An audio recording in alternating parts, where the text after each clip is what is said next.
Okay, good morning, everyone. So nice to see you all. And I just want to remind everyone, unfortunately, even though so many people came today, this is our last class for the summer. I'm sorry. So we're going to take a little break. I'm going to take a little break. You could do whatever you want. I'm going to take a little break, and we will pick up, God willing, in September again. After Labor Day, we'll pick up with a class on the Parsha, and I look forward to seeing you all back then. But for today, we're going to finish, we're going to study this week's Parsha as we always do. We are on page 842. Thank you, Rabbi Phillips, for handing out the Chumashim. Does anyone who wants a Chumash not have one? Does anyone need one that does not have? Okay, there is one over there, and... Okay, 842. You can share. It looks like, okay, there's still one. I think we're good. I think we are good. 842. And let's begin on, okay, let's just begin chapter 20. So 842 or 843. Okay, and this passage over here is about the death of Moshe. It's about the death of, what precipitates the death of Moshe, as we will see.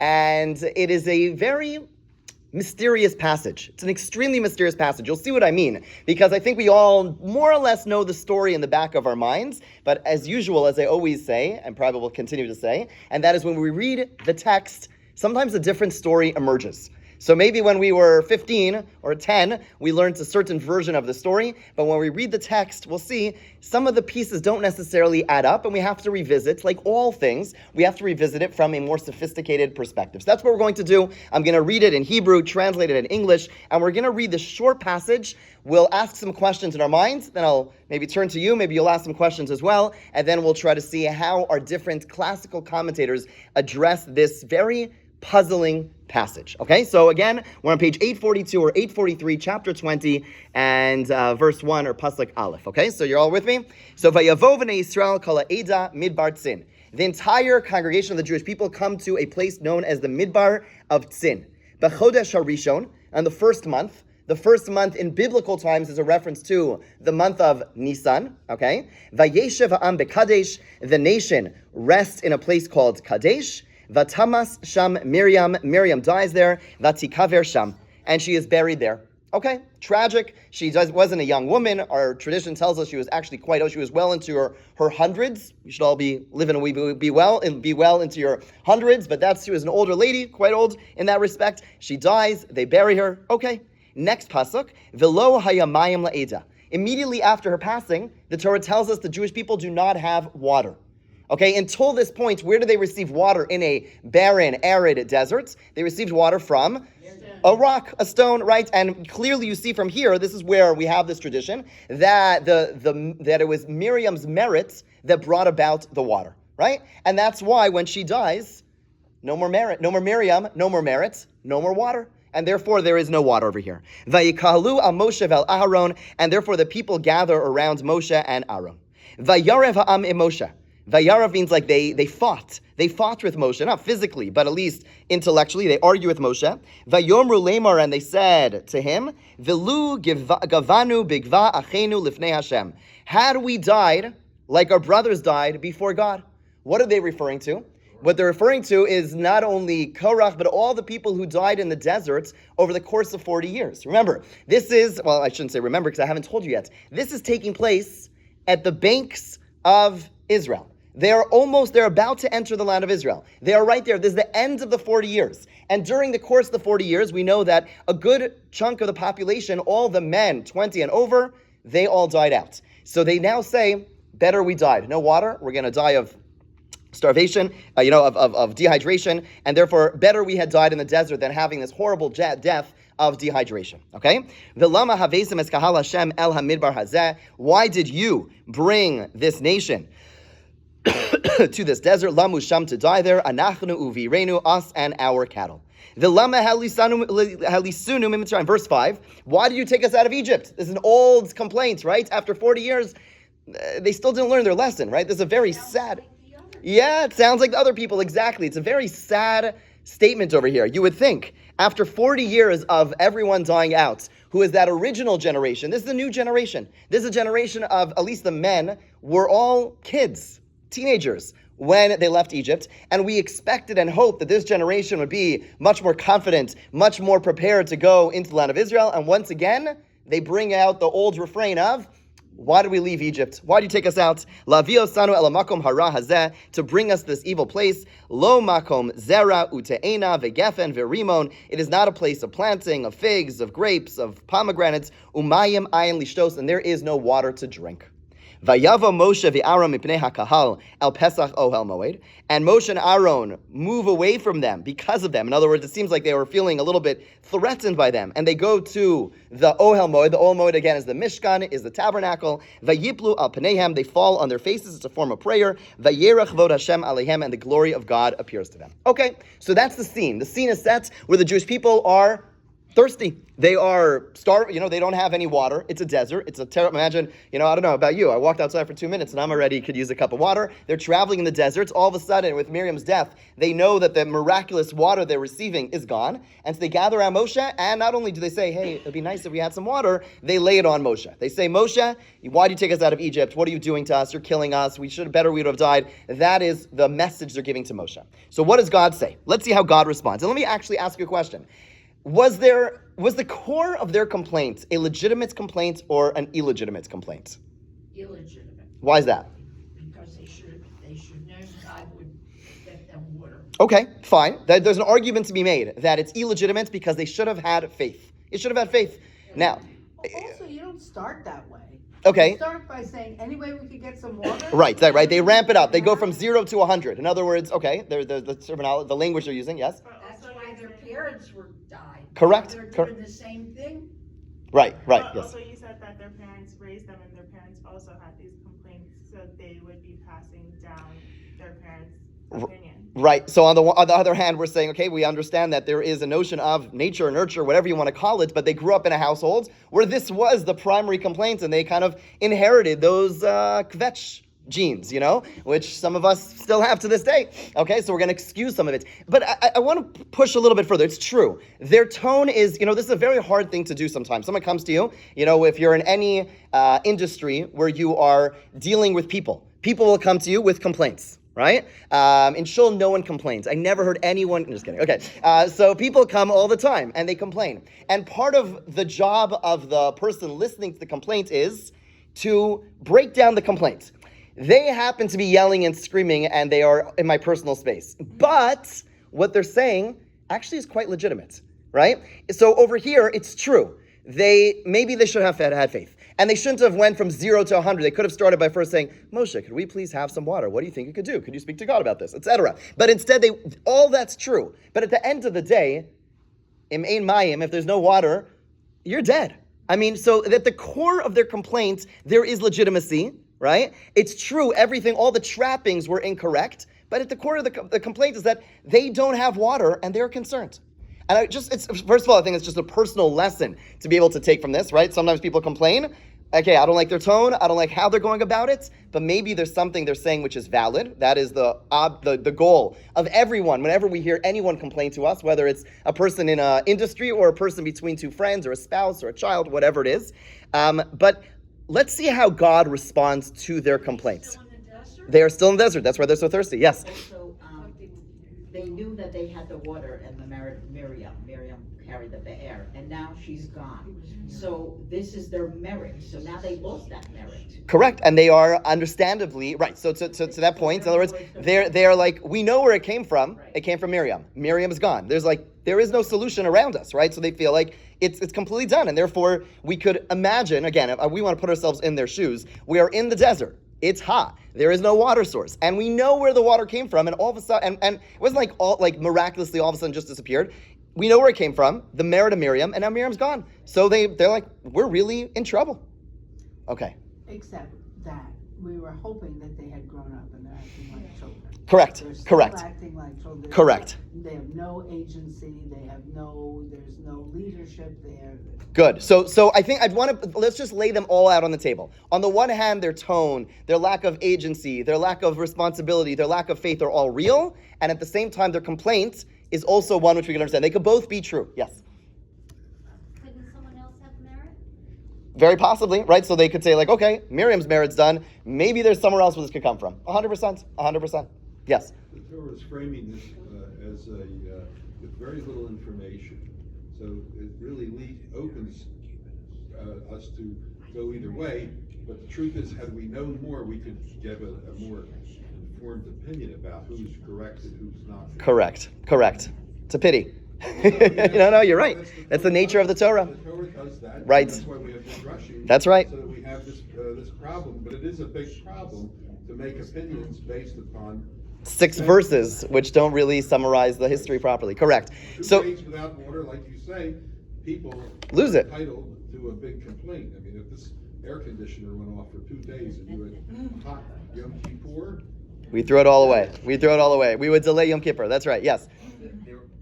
They're complaining not only about the lack of water, they're also complaining about there's no grapes, there's no pomegranate. Right. They've been in the desert for so long. Correct. They haven't had that all along. True. So why bring it up now? Why bring it up now? Like, what's going on? So clearly, again, I think, so why bring it up now? And to say it differently is to take that question to a statement, like, there's something wrong with them.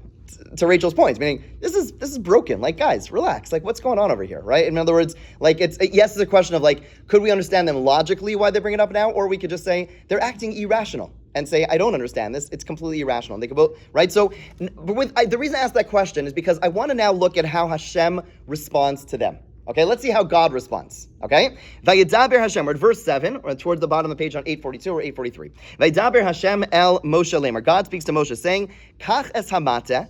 Take the staff, vehakel esa'eda, and gather the congregation. Ata, you, ve'aron achicha, and Aaron your brother. V'dibartem el hasela le'enehem. Speak to the rock in front of them. V'nasan meimav, the water will give forth its water.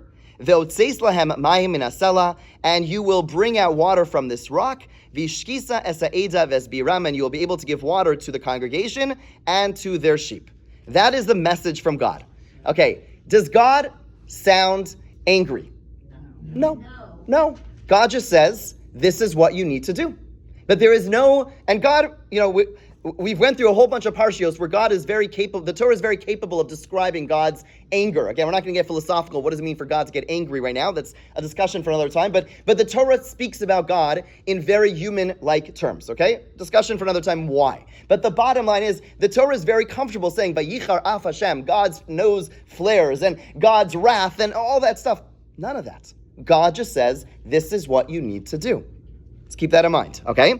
Now, so again, God says, okay, fine, let's keep on reading. Verse 9, all the way on the bottom of the page now, 842. If you're following in the English, we've turned the page already to 845. Vayikach Moshe samata. Moshe takes the staff, milifnei Hashem, before God, kasher tzivahu, as God commands him. Vayakilu Moshe ve'Aaron es hakahal. And Moshe and Aaron gather the nation, el pnei hasela, in front of the rock. Vayomer lahem, and Moshe and Aaron say, Shimu na hamorim, listen, you rebels. Hamin hasela hazeh notzi lachem mayim. Are we going to bring forth water from this rock? Now, what they're doing over here is kind of, you ever been to a magic show, right? What does the magician say? They say, is there a, do you see, are we going to bring a rabbit out of this hat, right? And then they bring a rabbit out of the hat. That's essentially what they're saying. Are we going to bring water from this rock? And everyone's going to say, everyone in their minds, no. And they're like, watch this, right? And then they go ahead and do so, okay? Fine, let's keep on reading. Vayare Moshe es yado, and Moshe raises his hand, vayach es hasela b'mateu, and he hits the rock with his staff, pa'amayim, twice. Vayetzu mayim rabim, and much water comes out. Vatesh ta'eda uviram, and the entire nation, congregation, and their animals drink water. Okay.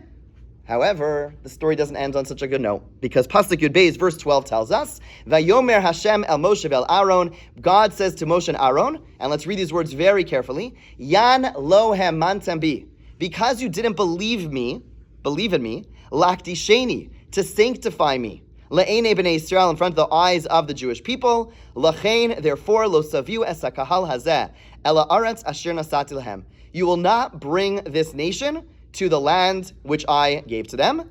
Hema me Mariva. Fine, these are known as the waters of strife. Asherov of Israel Hashem, where the Jewish people argued, so to speak, with God. Vayikadesh bam, and God was sanctified through them. What a tragic, short little passage with a lot of mystery, right? What exactly is going on over here? Why is this? What happened over here? What was their sin? What was the big sin of Moshe and Aaron over here that caused God to say, You are not going to be able to lead the Jewish people. This is what they've been working towards for all this time. And now God says, because you didn't do this, you will not bring this generation, this congregation, into the land which I gave them. You are going to die in the desert, and Yoshua, others will go and lead them into that land. Okay, yes. Does it follow in the next sentence that Yehoshua will go? Because here it's not clear whether they're not gonna go at all or whether it's Good. Moses is There not is gonna some go. ambiguity around there. Had we had a class next week, I would have answered that question. But for now, we'll just say that it's not them. It's not them. That's Yeah, we know that. we know it's not them. But it's not so clear. You're right. It's not so clear. in the Torah? It's not so clear from the Torah, and which leads, yes. Are there some people that did have faith that will go to Israel? Everyone else does. It's only Moshe and Aaron. The entire congregation goes. Right? It's only, God says, to Moshe and Aaron, because you, Moses, Aaron, because the two of you did not believe in me to sanctify me, whatever these words mean, these are like big words, because you didn't believe me to sanctify me, the two of you are not going to lead the Jewish people in the land of Israel. Everyone else is going. Everyone else is going. That whole generation is going. This is in the 40th year of their time in the desert. Everyone else is about to walk into the land. They're going to die now. Yes? Is it because he hit the rock when he? Well, let's discuss that. We're going to discuss that in a moment. Good. Yes. Yeah, I was gonna say, is it because he did something different? Okay, so let's analyze this. What did you read? What did they do wrong based on what you read over here in the text? Okay? What did Moshe and Aaron do wrong? So one answer is that they hit the rock. Now, did God say hit the rock? What did God say? Talk to the rock. But it's very interesting though, because God did do something which is a little confusing. What did God say? Take the staff. Right? It's very interesting. It's a little bit like misleading. God says, go get your staff and talk to the rock. Why do I need the staff if I'm talking to the rock? Very strange. Let me ask you another question. If the big issue, which by the way, you're in good company, Rashi suggests the reason they were punished is because they hit the rock, okay, they shouldn't have hit the rock. Is that such a big deal? Why is that such a big deal, right? Again, you got to listen to the words of God. I get it. If God says do X, whatever, we do it exactly the way God says. But what is it, more than why is it such a big deal? Like, what is the correlation between them not listening to God about the hitting of the rock and not entering the land of Israel? There presumably is a correlation between the two. Like, why is that the punishment? We believe in Judaism, punishments always have a logic to them. It is not God, yes, the Torah uses anthropomorphic terms. It talks about God being angry, but we don't believe God is actually angry. We believe if there's a punishment, there is a correlation between what we've done wrong and what we'll use in modern terms, a consequence. Like, there has to be a relationship between them. It's not just God being wrathful and saying, well, I'm mad at you and therefore whatever, right? So what is it about hitting a rock that causes the Jews causes Moshe and Aaron not to enter the land of Israel? Yes. I think it's because of what Moshe said to the people before he did. He said, "Listen, you rebels." So he got angry and he slandered them. Okay, so there's more here, right? So good. So one other thing which we glossed over to some degree is the fact that Moshe is getting angry at the Jewish people, right? What's that about, right? So, So what exactly is the issue there? But right, that's something else which we can't ignore, that there is anger over here in the story that Moshe is exhibiting towards the Jewish people. Yes. The same problem that I commented before. We have too little information, and somehow or other, supposing Moshe, because Aaron's mentioned, Moshe was solely involved in the previous thing. Why Aaron? So there's some loss of credibility index here. Yes. That they're the appropriate people to lead, and of course he got angry. So there's a implied implication that other things are going on. Right.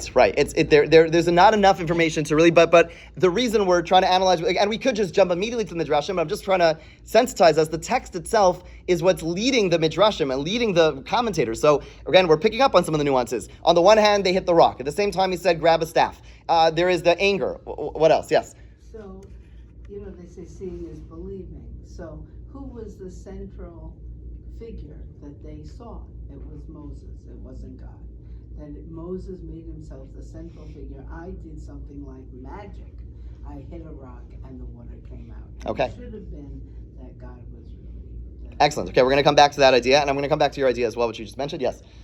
Is it also something to do with the fact that, because Moses would be frustrated, he's had like a couple generations do this to him, but in this moment acts differently than he has in the past. Usually he defers to God, but in this moment, God wasn't angry, and he was.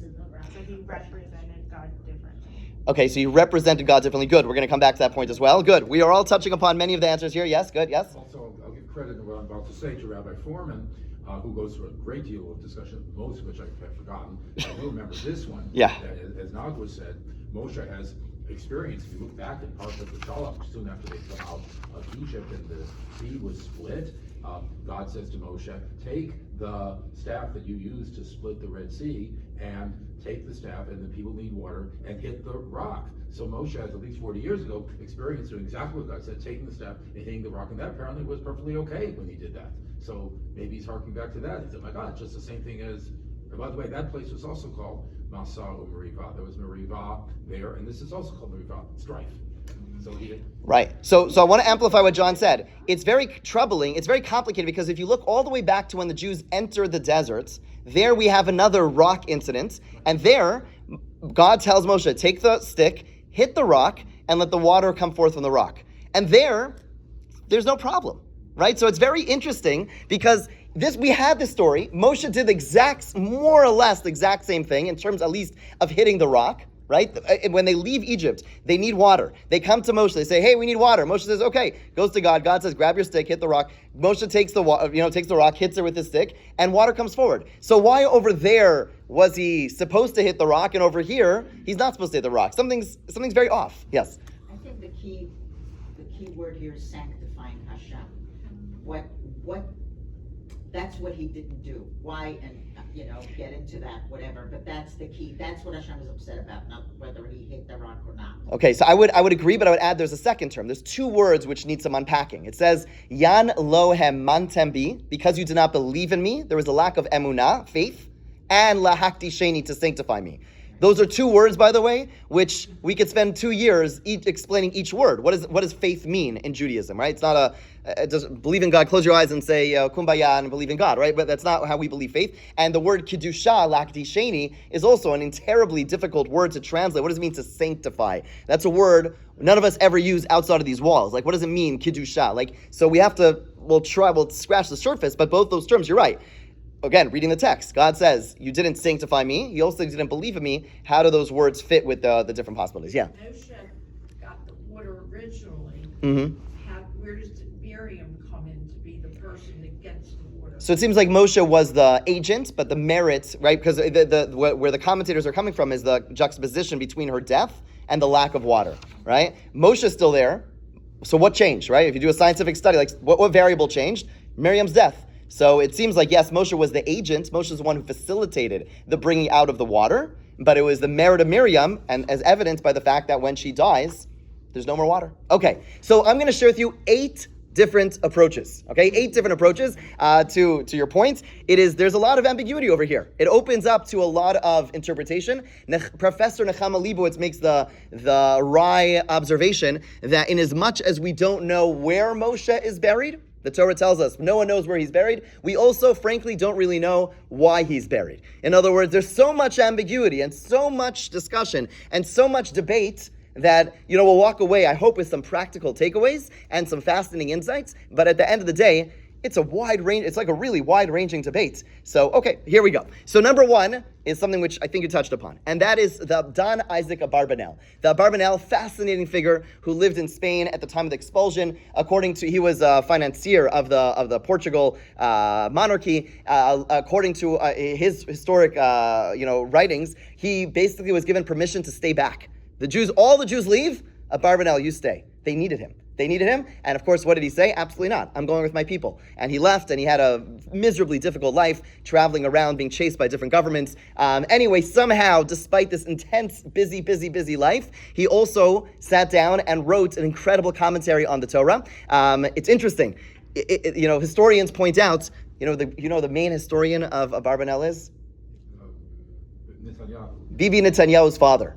Benjamin Netanyahu's father was the main authority on the Abarbanel. Anyway, so he suggests, Professor Netanyahu suggests that the reason that had the expulsion not happened, we would probably not have any scholarly works by Abarbanel. He was exceptionally busy working for the kings and queens, right? But when he, at certain junctures, when he was expelled, he had these respites. He had this time where he was able to write, and in very short amount of time, he I forget now the amount of time, but in a very short amount of time, he was able to sit down and write tremendous amounts of work. Anyway, so one of his works is a commentary on the Chumash, on the Bible, and it's a very interesting commentary because he's living, again, 15th century, and what he does is he starts off, takes a passage, he asks numerous questions about the passage, like we just did over here, okay? He asks a whole bunch of questions, and then he quotes Rashi, Ramban, Ibn Ezra, all the commentators that come before him,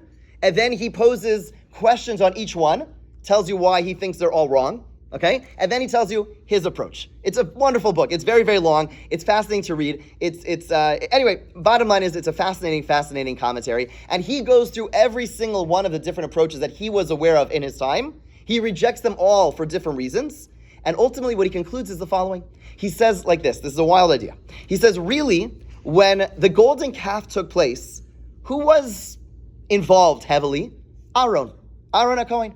And although, as we learned this together, he did it for good reason. Whether he was trying to keep the Jewish people at bay, whether he was trying to weed out the sinners, he had some rationalization, although what he did was still wrong.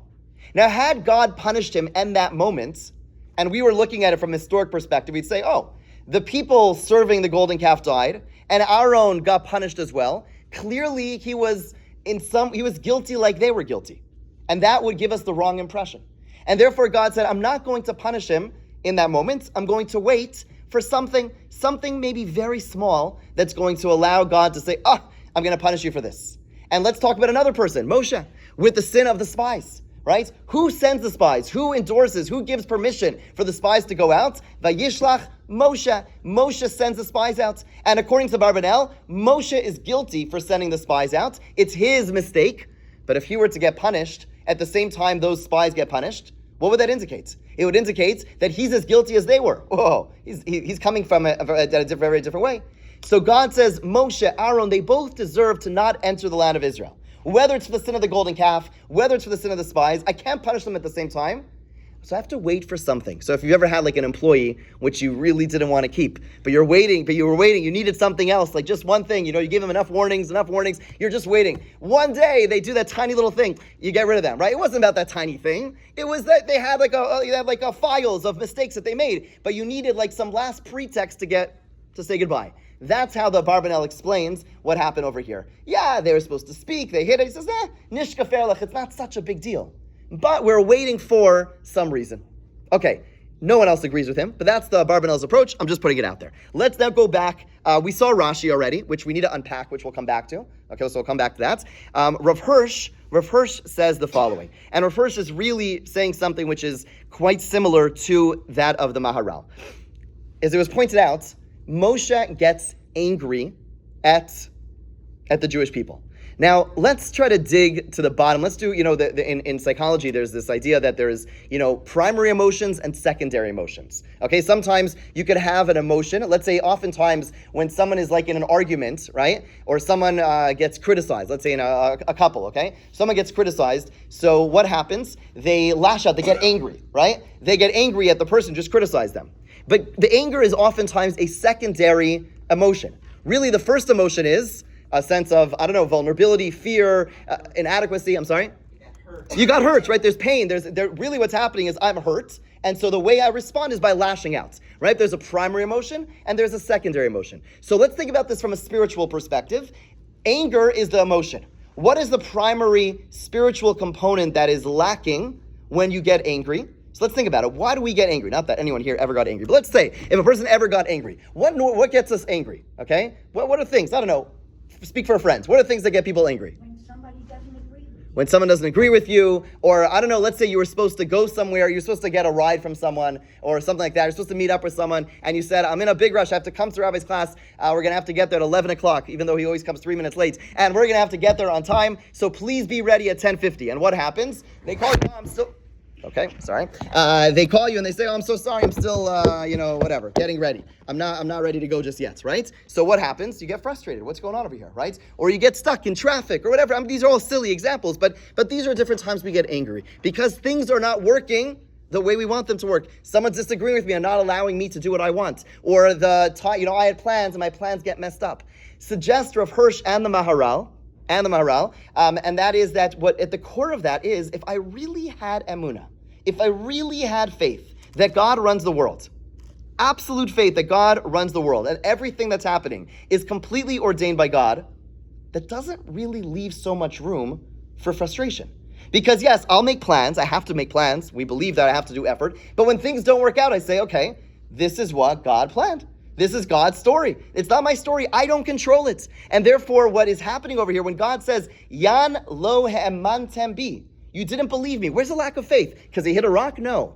It's the frustration. Because the core spiritual emotion, the core spiritual component that leads to anger is when we don't really believe that God is fully in control. If I really, really lived with that, really lived every moment saying, this is God's plan, this is God's plan, this is God's plan, of course I have to do my work, don't get me wrong. But when things don't go wrong, I say, that's on God. That's God. And the fact that he got angry, Yan lo ha'emantem bi, was a lack of faith. Yes? Are Moses and Aaron punished harsher because God showed himself to them? Very likely, yes. That's an important point, which I probably should have mentioned at the outset, and that is we have a principle that that the holier we are, the holier a person is, the more God expects of them, right? And certainly when it comes to faith in God. In other words, for you and I to live every single moment with that belief, we want to strive for it. We also recognize it's quite hard. We live in a world where we don't see God. We've never communicated with God, etc., etc. Moshe and Aaron, they lived in a desert surrounded by miracles, and they communicated with God all the time. The level of expectation is so much higher. Yes, it's a very important point. Yes?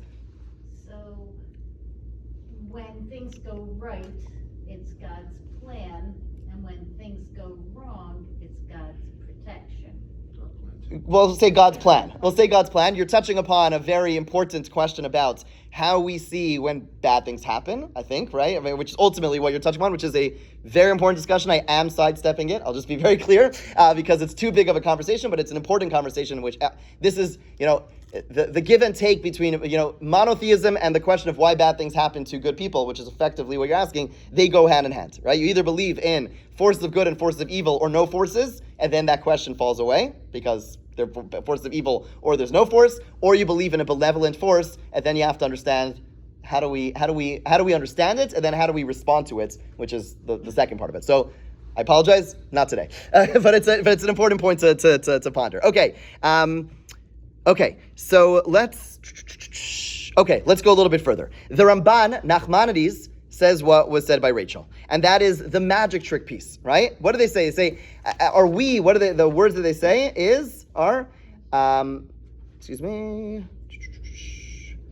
they say, Hamin hasela hazeh notzi lachem mayim. Will we bring water out from this rock? What is the implication? And then what happens? Then water does come out of the rock. So the answer is, who took water out of the rock?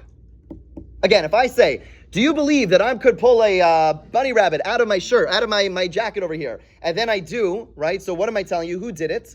I did it, right? What they should have said, if they really wanted to dramatize the moment, for whatever reason, they wanted to dramatize the moment, they should have said, do you think God's going to bring water from this rock? And then water comes to the rock, and they say, oh, God did bring water from the rock. Instead, they said, are we going to bring water from the rock? The implication, on some level, is that it was them.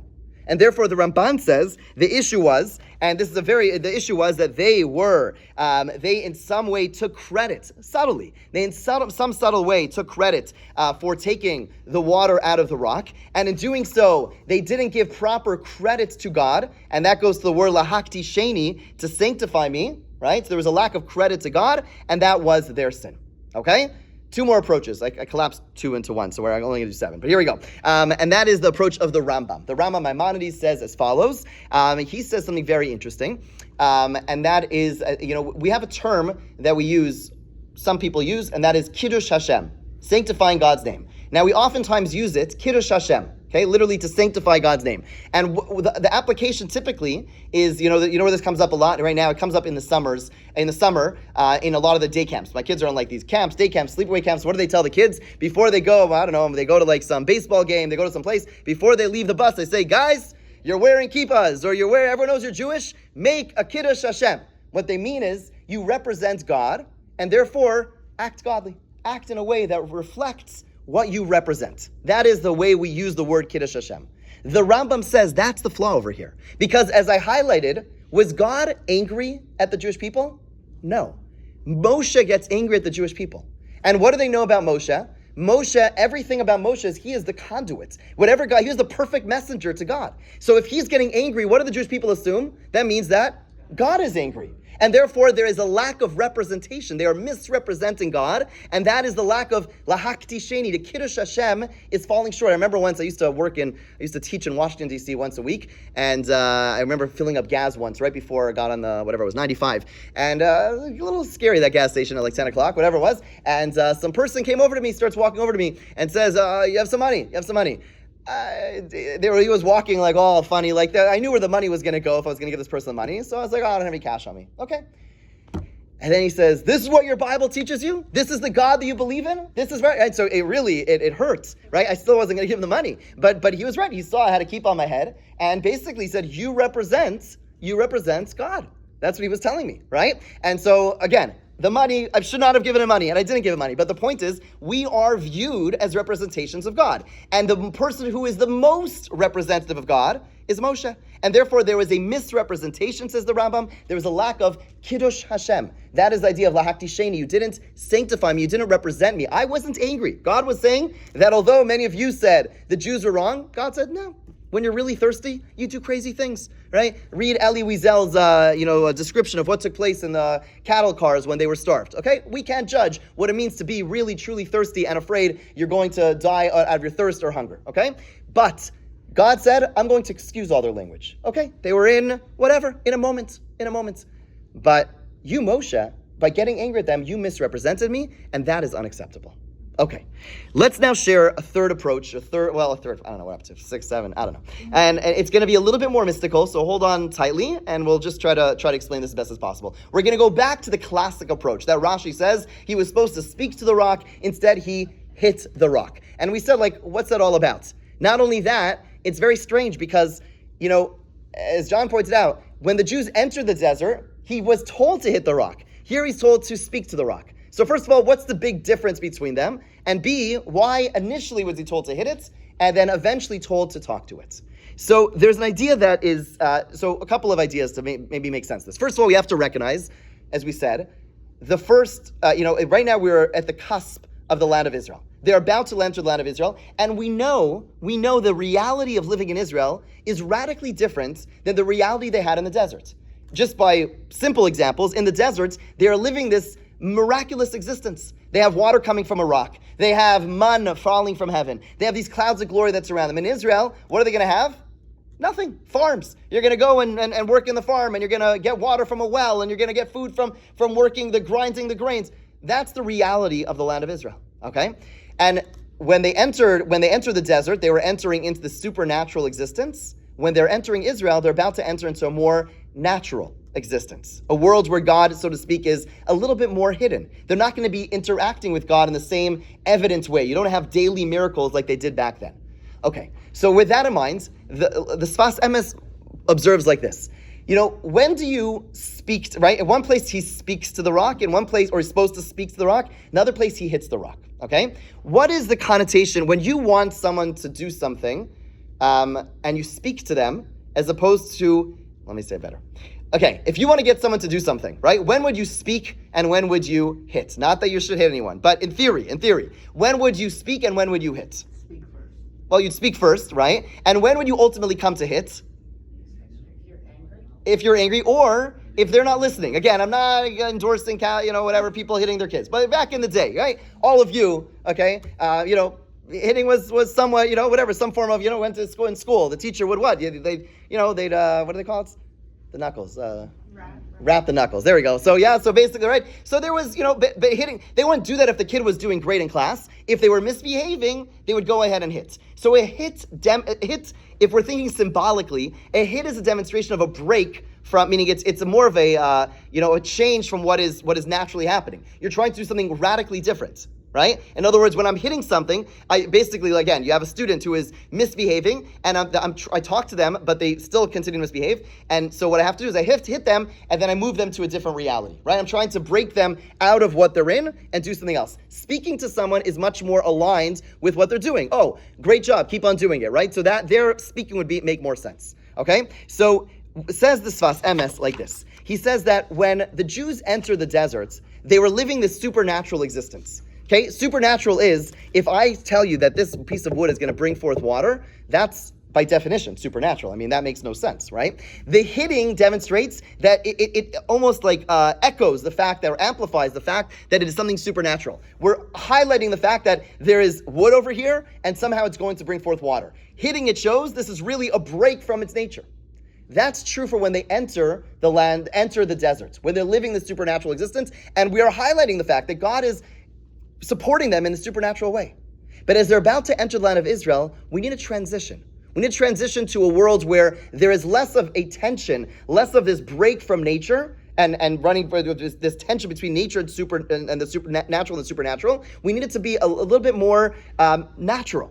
And therefore, on the one hand, Moshe takes the staff, because we still want to represent the fact that there still is something which is a break from nature. And at the same time, he's speaking to the rock, because speaking would indicate there is less of that tension. We're not going to live in this world where I'm in a desert and there's clouds of glory and it feels like I'm air conditioned. Or I'm in a desert with no water and all of a sudden there's water. I'm in a desert with no food and all of a sudden there's food. We need to move away from that world. And so hitting indicates there's something drastic happening. Speaking indicates we're moving towards a reality which is much more aligned. There's less of a conflict between nature, this natural and supernatural. Everything is much more aligned. I know this is a little esoteric, but this is the idea that the Sfas Emes suggests. And Rav Tzadok HaKohen, one of the other great mystics, suggests that he takes it in a little bit of a different angle. He sees this. I'm going to get a little bit broader in this conversation, but I think it's a fascinating idea. He suggests that in classical mystical writings, water oftentimes represents the physical world and specifically sexuality. It represents some connection between, basically an engagement in the physical world, okay? And basically what is happening over here, by hitting the rock, Moshe is telling the people that our interaction with our entire physical existence is one which has to be at extreme tension. In other words, there is something broken about a world where, a physical world, and we need to have extreme tension between the physical and the spiritual. And what do we know about Moshe? What do we know about him and his wife? He separates from her, right? This is Moshe's existence. It is this world where there is the natural and the supernatural, and we're going to be completely divorced from one another. Quite literally, Moshe is separated from his wife. And what God is saying, that type of existence is not the existence that is true in the land of Israel. In the land of Israel, like the Sfas Emes is saying, you need to be able to see God even in planting some seeds. We're not going to have miracles in the land of Israel, or that level of miracles. We need to be able to see God not only when there is this incredible miracle that happens, but even in the day-to-day. Even the fact that you wake up and breathe, even the fact that even when it's not something over the top, we need to be able to see God. And similarly, our relationship to the physical has to be one where there is much more harmony. That is the ultimate, our ideal in Judaism is that there is harmony between the physical and spiritual, right? The reason the land of Israel, at least according to Rav Kook, the reason the land of Israel plays such a central role in Judaism is not only because it gives us a place to live, because it represents the notion that there is land, and it's physical, and we're going to be farmers, and we're going to work that land, and it's still kadosh, it's holy. Right? Because we believe that as as believers in one God, we believe that the physical and the spiritual could be bridged, that they are one, right? Not coincidentally, who does Yoshua marry? Yoshua, the next leader, who does he marry? Anyone know?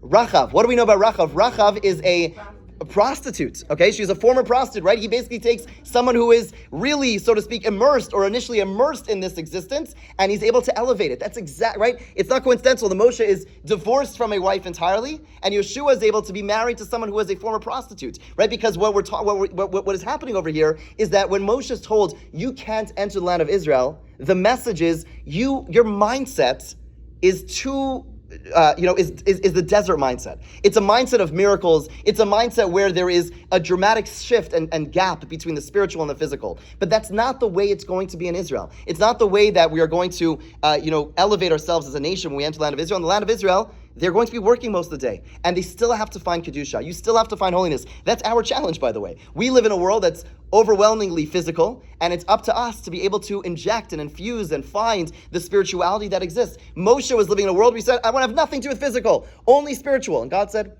you don't belong in the land of Israel, right? Again, it's a consequence. It's not like, oh, you're a bad person, Moshe. It's just that's a desert reality. God wants us to be able to merge the two together and infuse the physical with the spiritual to bring heaven and earth and to connect them deeply. And that's something Moshe was not able to do. And that's why Moshe was not the leader. Rather, it was Yoshua. I'm just going to summarize, and I have some questions. I'm going to summarize, and then if anyone has any questions. So again, let's just quickly summarize. This last approach explains a little bit deeper why there is a difference between hitting and talking. It represents a reality where there is a significant gap between the spiritual and the physical, or between spiritual and material. And Moshe demonstrated he wasn't fit to be that leader. We have the Maharal and Rav Hirsch saying that the anger demonstrates a lack of faith, a lack of emunah, because if we get angry, what that means is what we really have to work on is our faith in God. There is the Ramban who says that he was in some way taking credit, and we have the Rambam saying that there is false representation, and which is a relevant idea to all of us. It wasn't just Moshe who represents God to the people, but all of us represent God to the world. And therefore, when we walk down the street, when we drive our car, and we decide if we're going to cut the person off or go whatever it is, and all those different things that we're doing, every way we interact with the person behind the cashier, the cashier, all those things are an opportunity to be able to learn the lesson that Moshe unfortunately taught us, and that is the importance of recognizing that people see us, they see God in us, and therefore we have to live up to those expectations. Okay.